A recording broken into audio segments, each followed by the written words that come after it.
This is why you rarely or never will see content from me posted on a Sunday, aka why I have chosen to practice Sabbath. Last year, my husband and I went through a very traumatic season, a very severe mold and bacteria problem in our house that had us very sick. And we ended up having to do all of the repairs and everything ourselves, which meant that for about 16 months, we literally did not take more than a half hour of rest other than sleep. And let me tell you, that took its toll.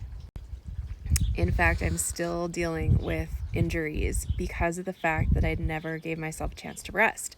But I was in survival mode, right? Here's the thing. So many of us are stuck in constant survival mode, and a lot of times we're not even aware that that is where our body is in that fight or flight response all the time.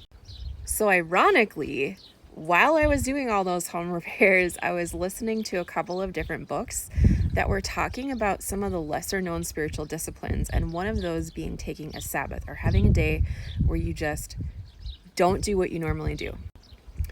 As an entrepreneur, this is really hard for me because honestly, I love what I do and I honestly could work all of the time. So this for me has taken some discipline. I always had this really negative connotation with the idea of Sabbath.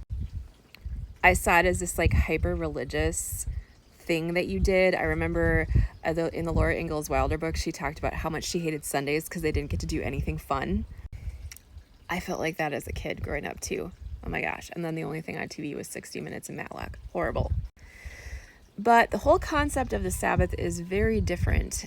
You can really have a mindset shift about this, that Sabbath is a day where you connect spiritually with what you want to, and where you actually give yourself time to do things that you don't normally allow yourself the luxury of doing.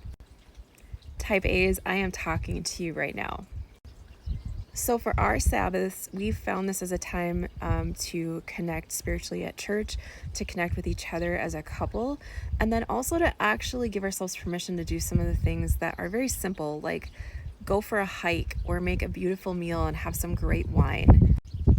It's about being really intentional with the time that you do take for rest, and whatever is restful for you is what you should be able to do on a Sabbath.